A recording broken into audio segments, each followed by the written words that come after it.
Hello, everyone, and welcome to Conversations in Horror. I am your host, Kevin O. Powers. I'm also the festival director and program director for Something Wicked Film Festival and Events. And welcome to our podcast today. So today we're going to be talking about the very infamous and very famous and some people very funny movie called Zombieland.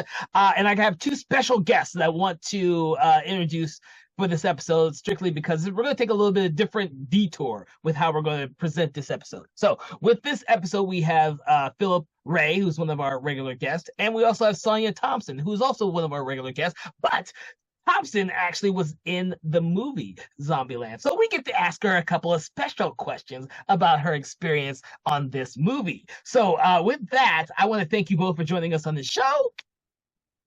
Thanks for Thanks for having having me. me.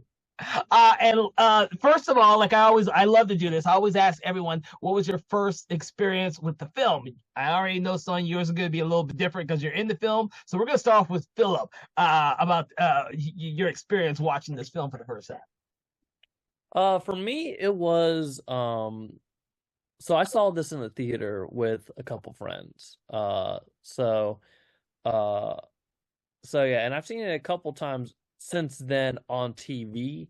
But I saw it when it came out in theaters. Okay. And from my perspective, before we get to you, Sonia, I saw this movie in the theater too because I'm a huge zombie fan, as everyone with the show should already know. I love my zombie films, and it doesn't matter if it's a funny, a dramatic, horror, gore. I will watch any type of zombie film. And so I was, really, really excited to see this movie because one, I love Woody Harrelson, and I don't think Woody Harrelson could do wrong in anything, and he does not do wrong in this film either. My problem is with the film itself, which most people who know me and have over the years have talked to me about this film know how much I despise this movie. But I'm not going to get into that yet. What I really want to get into is the fact that Sonia, who was in the movie, it's got to be a different experience when you watch the movie because you're watching the film itself, and then you're probably waiting for the scene or scenes where you're in it. So it's got to be a different experience for you having watched the movie. Tell us a little bit about that.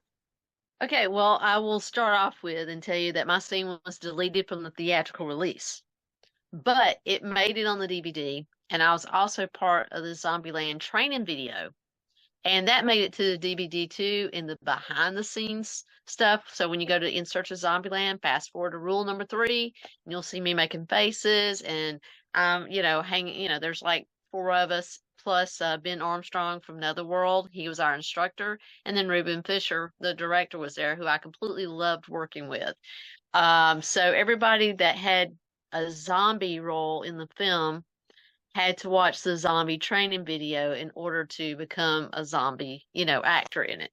So that was kind of a cool thing. That was a lot of fun. I even tried to get Sony Pictures to release just that, or at least release Zombieland and the training video. I just thought it was really neat. Um, it was a really cool thing. But yeah, it was very neat working on it. Ruben Fisher was phenomenal to work with. This was his first uh feature release, debut, because Ruben had been doing music videos and had gotten a lot of great attention on his music videos. So this was his very first feature that he was directing. So that was pretty cool. But he was a really cool, down to earth guy, and I loved talking to him. That was really neat. But the first time they called me down to Valdosta, and I drove all the way down there. They put me up in a hotel. I was sitting in the hotel waiting for my scene to be ready, the location to be locked down. Well, location never got locked down, so I got to spend the night in Valdosta, get paid, come back home, and then they called me again. I ended up being called about, I think, 3 or 4 more times before we actually filmed my scene. And then it ended up being way too dark. I was told by some people on set that it was supposed to be the opening scene for the movie, but it ended up getting on the cutting room floor because it was Um, just way too dark. And when I say dark, I mean it was the lighting. And it was in a warehouse where we filmed it. And so it did make it to the DVD. It's called Ziploc Bags. Um, so so it's in there. But it was pretty cool. I mean, and there's some cool things that happened in that scene as well that were really neat and stuff. But my experience going to the movie theater, I did not know that my scene had been cut.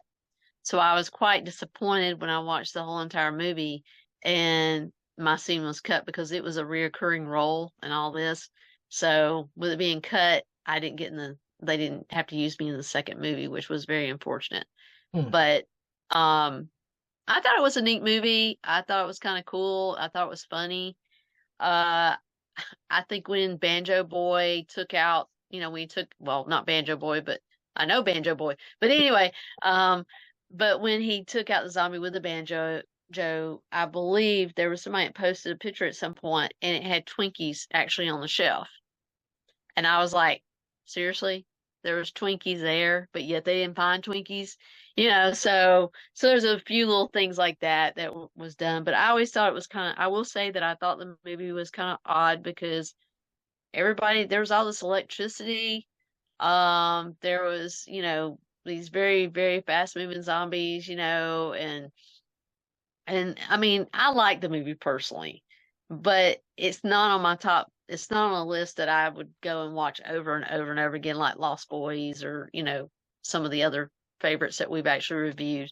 Mm-hmm. Um, but that was being at the theater and watching it, I was quite in a disappointed mode because I was so excited because I had this really cool, scene in the movie that was supposed to open it up, or at least that's what I was told. And, and then that didn't happen. So, but it was still cool though, because I had a trailer with a star on it and everything. So that was kind of neat, you know. Well, I will But say, the opening sequence is by far the most creative and best segment of the entire film, in my opinion. I think this is one of the quintessential greatest openings in the horror film in the past few decades. I think it was absolutely brilliant what they did with it, especially explaining the rules and everything like that. It's gory, it's funny, it's actually action packed, and the cinematography is great, and the music's great, and the actors do a great job with it. That's yeah. After the first 30 minutes or so, it falls apart for me. The entire movie falls apart. But I have to. I mean, that's a flawless opening. There are a few horror films, that have a flawless opening, or an end opening that people remember despite everything else in the movie. If you And that makes sense because yeah, I think everyone who's seen the movie remembers the kill of the week and the rules and stuff. And originally, so Zombieland was supposed to be a TV show. So the script started out as a pilot, which then evolved into a movie in the end, which is funny because then they eventually did do a TV show later. But the whole kill of the week, that was left over from it being a TV pilot. Originally, each episode was going to revolve around the zombie kill of the week and stuff. And so when they made it a movie, they kept that part, which is why probably the beginning is so strong, Mhm. because that was the pilot basically. that makes sense. I mean, it really does. Because and then when the TV series came out, oh my God, it was awful. It was teetotally awful. The actors they brought in were good, of course, but I mean, it was over the top comedy type stuff, but it was so cheesy, I couldn't watch it. I could not watch it at all. But you know, the opening scene, like with the FBI guy, that was Brian Stretch. I don't know if you know Brian, but he was also on The Walking Dead too. He Mm-mm. was on the tank with me in the pilot, and so I took some cool pictures of him on set that day and sent to him. But anyway, Brian was pretty cool, and Nathan, the guy that was being ran, you know, that was being chased by the zombie in the football field. He's actually with Extras Casting Atlanta. He's one of the guys with them.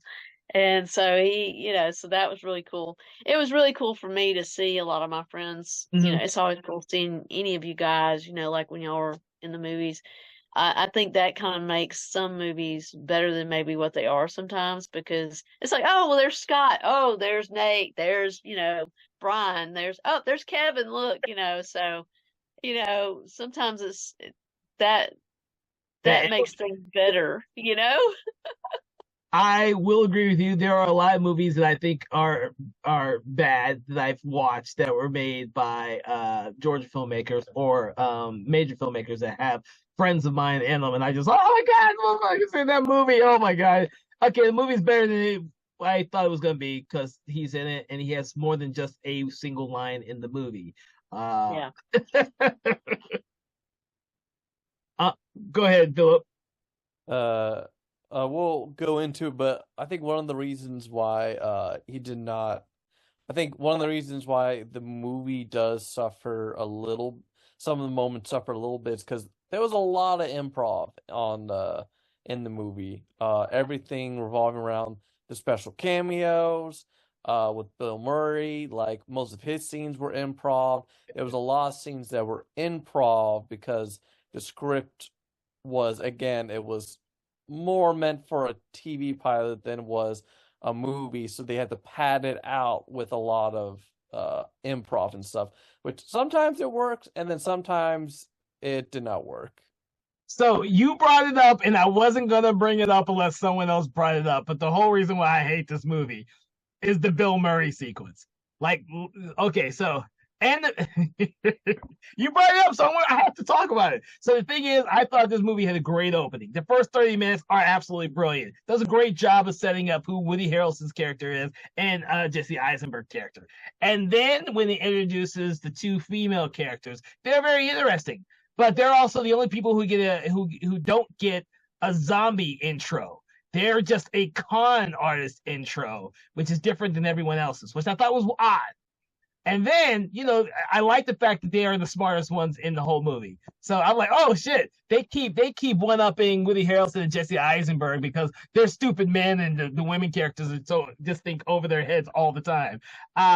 But then they get to the Bill Murray's house. So, normally if you get to your location halfway through the movie should be over. But then we have another 30 minutes of them chilling at Bill Murray's house. And I was like, huh. So they get their goal, which is getting to where the theme park is, because that's the theme of the whole thing. They're trying to get to this theme park for the two girls character, and they chill at Bill Murray's house for an entire day, just chilling.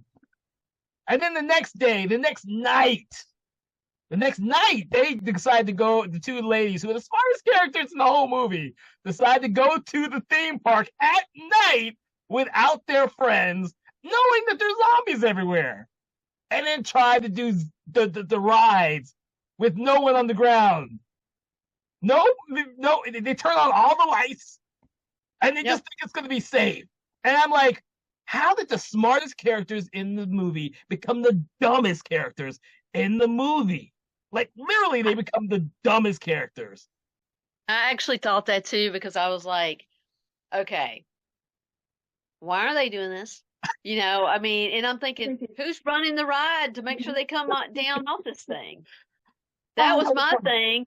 Is how is this? Is it set on automatic? Is it how are they doing this? Because I mean, it's like, okay, who's controlling the rides? I mean that there's a lot of things. But what got me too about Zombieland was, where were the other survivors? Oh, there was nobody else around. They were all dead. I mean, it's like, I would think there would have to be some other survivors, I mean, it can't just be the four of them, but I guess it could. I mean, but. And Bill Murray. Yeah. Oh, yeah. Bill Murray. That was the only other survivor that, was there until he got, but anyway, that was just, that was crazy. Did you know that Chandler Riggs's dad, William, was the double for Bill Murray? I did not. Yeah. Yeah. He was telling me that one day. Oh, and man. that was pretty cool. That's funny. I only got to meet him once. He seemed like a cool kid when I met him years ago now. Jeez, at Days of the Dead came Days of the Dead. That was the only time I ever met him. So yeah. Well, his dad, William, was the perfect Bill Murray double. He really was. It was awesome. But I think that's really neat that he got to do that. So but Bill Murray was in town for Zombieland, or maybe he was in town for something else, and that's what it was. He was already in town filming on something else, and then they asked him to be in Zombieland. Yeah. Yeah. And that's how that all came about. So I thought that was kind of neat. Well, I love Bill And Murray. he was game to be on. I mean, he was just like, yeah, yeah, let's do it, I love Bill Murray, but I thought that that's where the movie stopped, is when they got to Bill Yeah. Murray's house. The whole movie, everything just stops. So these characters could just chill in the rich guy's house. And it makes no sense to me. I was like, because It does. It kind of just speaks of padding, like again, kind of yeah, like again, they needed to pad the movie out before so they can hit the movie runtime, and so they stayed there because there always was a plan to have a cameo, like they always just planned to have a cameo. Originally, it was going to be Patrick Swayze, but he had to back out because of his pancreatic cancer, and then they had Sylvester Stallone, Dwayne The Rock Johnson, Matthew McConaughey, John Claude Van Damme, Mark Hamill, Kevin Bacon, Dustin Hoffman. Those were all different like they were originally going they were going to be the original people they used. With Swayze, when they had the script written for him, he was going to be a zombified dancing Patrick Swayze was their original plan, and they were going to recreate the pottery scene from Ghost, but with the zombified Patrick Swayze. my But God. when they went over to Bill Murray, they since again Bill Murray's known for his comedy and stuff, they just kind of relied more on Bill Murray's comedy to fill and pad up his section of the movie. Jesus. Oh God. Yeah, yeah, he pads the movie all right. You know what? Like I said, the first 30 minutes or so I think are absolutely really strong for a movie, and it just didn't have any follow through. And this is when I watched it at the theater. I'm like, what the hell did I just watch? What the heck just happened? How did the movie fall off the rails so fast? But the thing is, it's one of those, in my opinion. It's a movie that's trying to be a horror comedy, but it's playing more towards the comedy than anything else. Especially towards the second half. I think the first half, like I said, the opening, it was gory, it was funny, it was action packed, and then at some point, after the scene, I think when they're in the store where they're breaking everything up, which is always an homage to Dawn of the Dead when they're all shopping. I'm like, oh yeah, this is a homage to Dawn of the Dead. I can get with that. After that, I think the film kind of falls apart. So I think that's probably 40 minutes into the movie or so. I think is when it falls apart for me. I don't know what you two think. I think Philip liked the movie a heck of a lot more than I did. But I will say that my favorite thing is about Woody Harrelson and his search for the Twinkies. I thought that was a great character theme and arc throughout the whole movie. So I really commend the writers for doing that because it's different. It's really different. Yeah. It's funny. Woody Harrelson is a vegan, so he actually hated having to do the Twinkie scenes. I did can not know understand that. Yeah. Yeah. It was really I thought that was a very clever thing to do the Twinkies, and when he found all those snowballs and there was it was like in that truck, in that hostess truck, Uh-huh. that was kind of funny. But That was I mean, I like the movie. I like the humor and stuff, a good bit of it. The whole clown thing of him being scared of clowns and stuff, and then all of a sudden there was a clown zombie. Um, I thought it was kind of neat. I thought it was a neat movie. I enjoyed it, but yeah, there were certain things in it that I was like, why is this happening? Um, so I Yeah. think that if I was drunk, I probably would enjoy the movie more because I'd be laughing at all this shit that I probably wouldn't be laughing at when I'm sober. well, there you go. There you go. There But you go. working on it, I mean, I came off set and I was so bloody. I wished I had one of the pictures over here, but it must be I should have just brought me a picture just so Philip could see it. But I was so bloody all over and stuff. And I came off set and Abigail had just gotten a little puppy. And I remember bending down and saying, "Your puppy's so cute. Hi, little puppy. You're just the cutest puppy." And I had all this blood on me and all this kind of stuff. And when I got through petting the puppy, I said, Abigail, it was nice meeting you. And then I walk off. I'm like, number one, she's never going to remember me. Number two, that dog could have bit me looking like that. But that just proves that animals see within. They look inside the person. They don't look at the outside, because I was horrid looking. I mean, I was totally scary looking. Oh. The zombies were pretty rad, man. I have to give them kudos for all the zombies. Yeah. I mean, it was some darn good makeup. Emmy Award winning makeup. Stephen Prouty and Andre Freitas, they did my makeup, and all the zombies looked pretty radical, man. I mean, they were. I have to give some strong kudos to the special effects team for making these zombies look so amazing. It was really good. There is not a weak zombie in the whole bunch. I will agree with you on that too. The special effects on this movie are top notch and amazing. Hence, like I said, the cinematography is great. The music's great. The score is great. The story falls apart halfway through for me. So Yeah. what do you think, Philip? Yeah, I would say, I mean, I'm on the same camp of I enjoyed it. It's one of those things of as the series have gone on and so, or like as the movie has gone older, it's not as good as it was the first time I watched it, because I enjoyed it very much the first time I watched it, but that's just because really Woody Harrelson, Jesse Eisenberg, and Emma Stone really carry the movie with their chemistry and stuff, because they have great chemistry the entire time. But like as we've seen with like the second movie, Double Tap, like really kind of shows how in the end the script really is not that strong for a theatrical versus a TV show. And even the TV show was universally panned of being bad and stuff, because I think if they kept to that original concept of the kill of the week, I think that could have been a fun TV show and stuff. But again, it's just the script overall is just not strong, and especially when you get to the second one, it really shows that it's not that strong of a story. Yeah.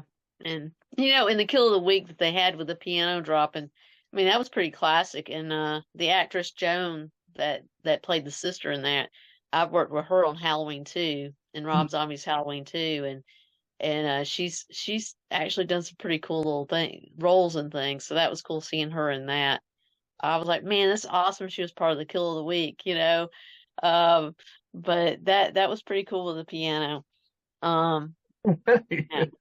And I kind of wish they had done it a little bit more, maybe a couple more times, but yeah, for the TV show, that would have worked great. That would have been really good. So you'll both probably hate this from me, because I knew how stupid the first movie was. When I saw the second movie, I was already ingrained in the stupidity, and I was perfectly fine with the second movie. Okay. Perfectly fine with it. There you go. So do you like the second one more than the first one? I do, because I didn't hate the fact that they made the female character stupid. So anyone who's listened to me over the years knows I cannot stand movies when they make the female characters stupid. Like, I don't mind all the characters being naive or having male characters who seem to be, a little bit on the dumb side. But when they make the female characters who are established as being smart, intelligent, and con artists, and then they make them dumb as nails, that gets to me. And the second movie, they don't really do that because the younger one, I can't remember her name. Was it Abigail? Abigail Abigail Breslin. Her character is more like, huh? Little Rock. Little Rock. She's more naive, and that plays into her being taken, going to the other, I don't know what you want to call it, the commune or whatever the hell they called it. That being said, I've only ever seen Double Tap once, and I already knew what I was getting into, because I was like, directed by the same person, same cast, Ah, fuck. It's gonna be fucking stupid. I already know it's gonna be dumb, but I like zombie movies anyway. So I walked in knowing it was going to be dumb. So my bar was really low already. When I saw the original Zombieland, my bar was high because I expected it to be a really funny, gory zombie film, and it fell really short. Um, and the thing is, I love the like you've already mentioned the chemistry between these four actors is amazing in both films. Their chemistry is really good, and that's what really drives the movies, in my opinion. I think the chemistry between the actors is so good, despite the fact that we probably won't ever see, what's her name? It's not Stone, is it? Emma Stone? Emma Yeah. Stone. Yeah, Emma Stone in another zombie film, or we won't see Woody Harrelson delve into a zombie film again. I can see Jesse Eisenberg doing anything. That guy just decides to do anything he wants to whenever he wants to do it. Uh, I don't see Yeah, but those. didn't they have a hard time getting him to sign on for the second one? I bet you they did. Yeah.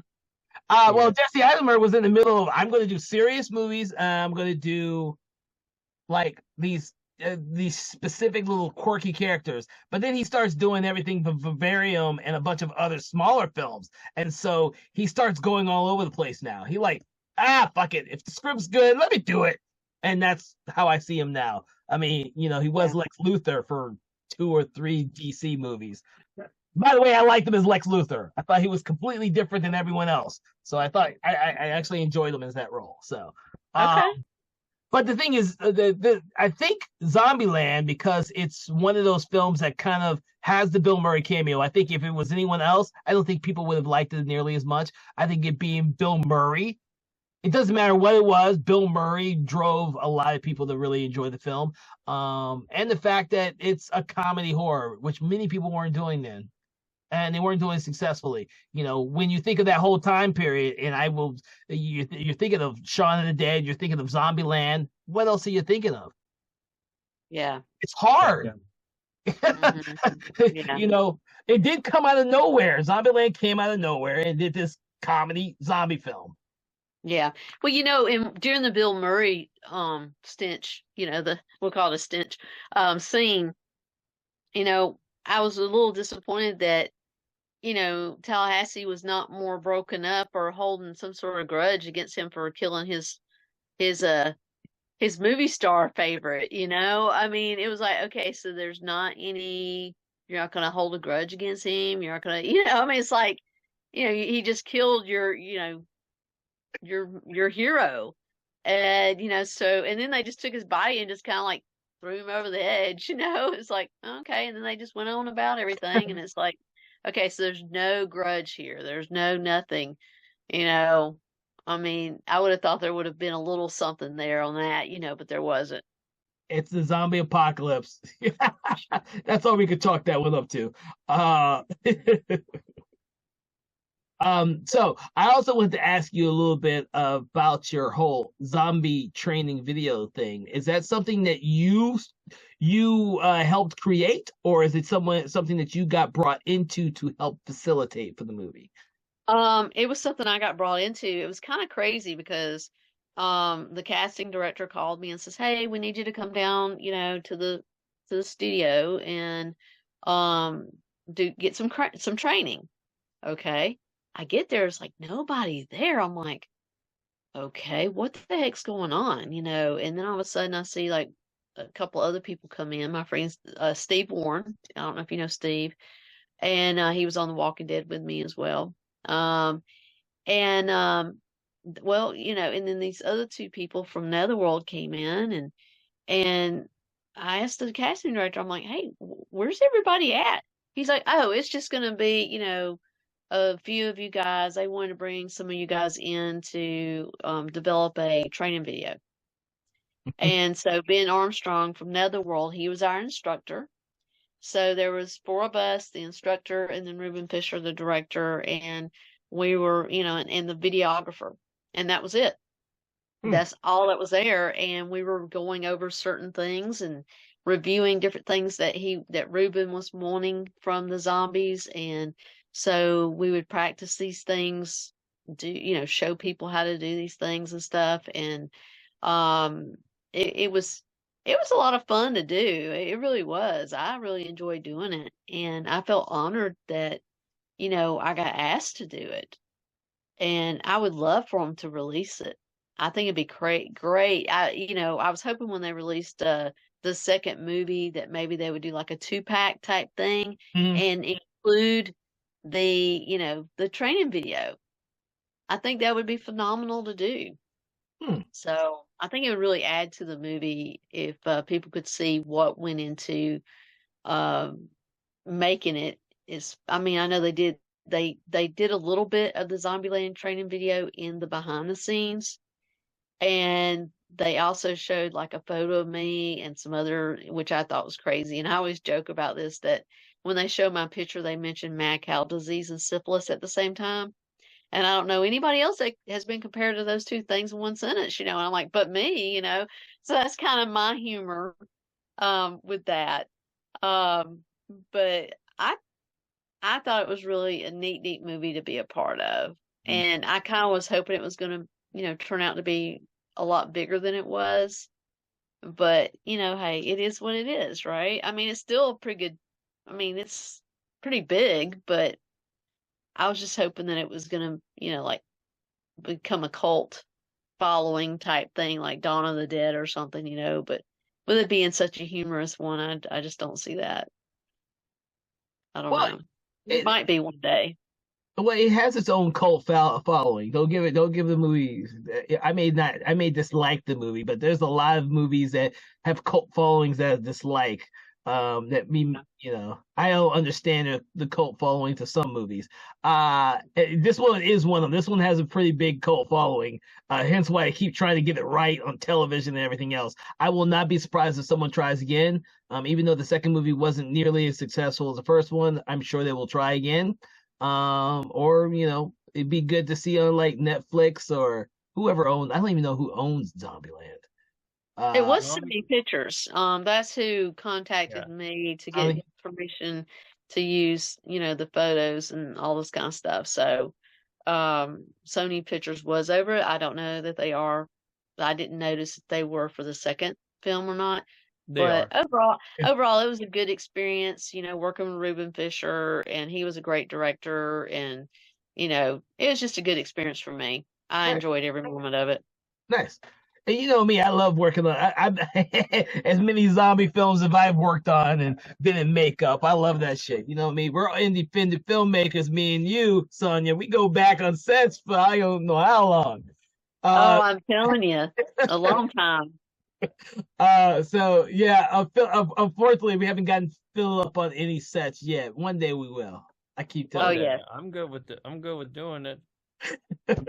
All right. So, that being said, what else would you like to say about the film, Philip?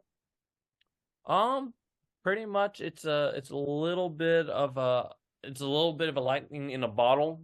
Yes. Uh, is what Zombieland is, and it kind of shows with how it hasn't really again the TV show didn't blow up. It did the opposite. It blew up in the wrong sense. And so like I think they were really hoping that Zombieland would be like some of the other popular medias where it's like, oh, it has its TV shows and it has its movies, and clearly that was just not the case. It was kind of lightning in the bottle, and because the second movie didn't even make that much more than the first. Did it It actually made, make more than the first? I kept thinking that it made less. and it made so the first movie made 102 Yeah. million, Yeah. and the second movie made 125 million. So, Oh, and that's with a budget, and the budget also was as double.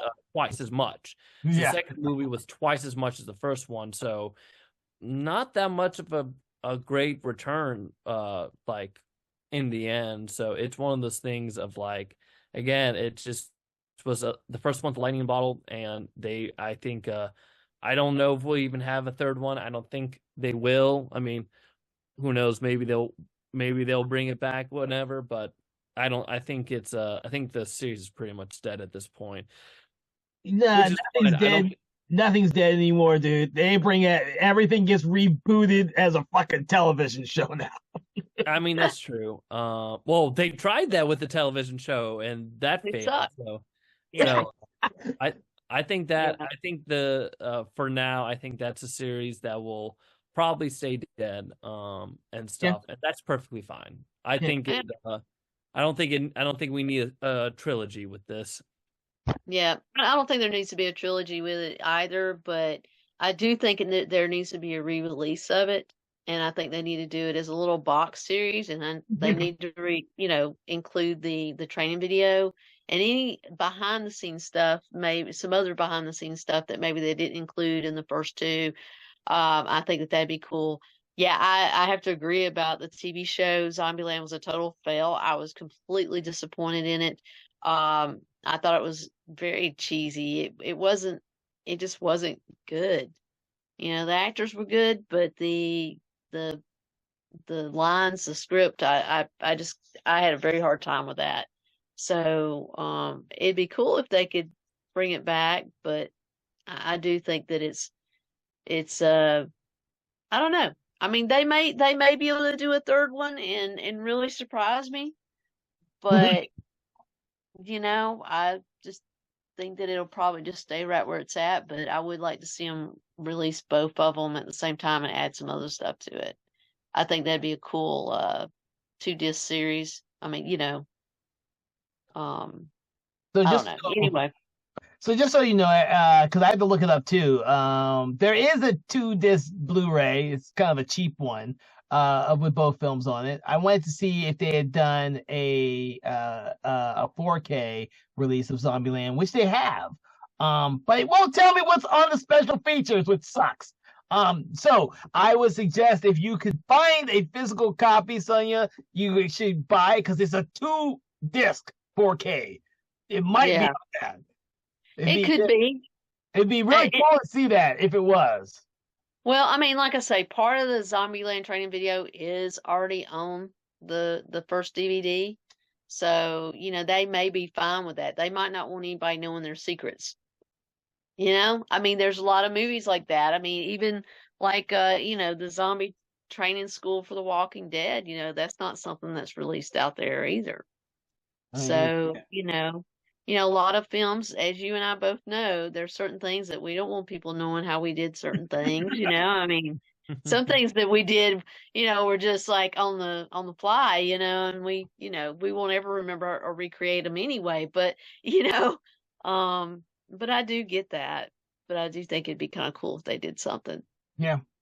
All right. So my final thoughts are for the film is the fact that it is you guys you both have hit on it. It is a time capsule. The movie came out at a time where people really wanted to see a horror comedy, and it was it was kismet to have Woody Harrelson, Jesse Eisenberg, Emma Stone, and Abigail Breslin with Bill Murray in a zombie horror film. I do, if I'm not mistaken, around this time, zombies were having a small little resurgence. They hadn't hit the apex that Walking Dead made it to be. Like over the years, that's still the highest bar you can attribute to zombie films or television, because we don't do many zombie films right now, but zombies on television keep popping up. And everyone's still watching Walking Dead, despite the fact it should be over by now. That being said, there are some great moments in Zombieland. Don't get me wrong. The opening sequence is amazing. And I suggest anyone who wants to see a great opening for a film as a filmmaker or a storyteller should definitely watch that. I say the same thing about the movie Ghost Ship, which is a god-awful movie. But if the 15 freaking opening minutes of that movie is simply amazing. Everyone who's seen that movie will tell you that opening 15 minutes of Ghost Ship is amazing for what they do. Zombieland's the same thing. It's one of those amazing things that will stick with you long after the rest of the movie you've forgotten. The time capsule aspect is Bill Murray did jump in and probably save the sinking ship, and the film probably is more successful because he's in it, and people really, really, when I talk to friends of mine, always they come back to Bill Murray's great in this movie. They all say that. They don't say, "Oh my God, the whole movie fucking stops when Bill Murray shows up and it sucks after that." No one I've talked to has my opinion of the movie. Nobody. Uh, and my opinion has not changed after having watched it another time for this show. Because I'm a storyteller at heart, and that's what I look at first. But that does not displace the fact that this movie looks amazing. The cinematography is kick-ass. The special effects for the zombies is far and above most of the other movies out there, and this was the director's first major feature film. So that is a great testament to his talents. As you heard from Sonia, who loved working with him on the set, he must be a great director to work with because he has some great talent behind the screen, in front of the screen. As well, and they gave great chemistry. So that being said, the director did a phenomenal job with all that, despite what I think about the movie. And hopefully, unlike all you out there, I actually do hope that they do make a trilogy. I like trilogies. I like to see trilogies. I just don't want them to do a trilogy in the third movie and everyone fucking dies and shows up as zombies, and you're just seeing them all as zombies and sitting on the couch with Bill Murray zombie. I don't want to see that. But with that, those are my final thoughts on Zombieland. I want to thank everybody for coming out to this podcast. I want to especially thank Philip for his amazing insight, and I want to thank Sonia for giving us some of her insight on the behind-the-scenes shenanigans of shooting this film and what ended up on the screen. And what didn't end up on the screen. I'm Kevin Powers. I hope you've enjoyed listening to us on Conversations in Horror, the podcast. Make sure to check out some of our previous episodes. Make sure to be like and subscribe and do all those great things that you do with podcasts, because we will be around for the foreseeable future and not return as a zombie podcast. Thank you so much for joining us today, and have a great day. Conversations in Horror is a Broken Lighthouse Pictures production, produced by Kevin L. Powers, executive produced by Kelly A. Inoka, and originally filmed via Zoom technology. Conversations in Horror is hosted by Kevin L. Powers and co-hosted by various horror film lovers and filmmakers. To learn more about Mr. Powers, please make sure to check out his Patreon page and other social media platforms. Conversations in Horror is copyright 2024 Broken Lighthouse Pictures production.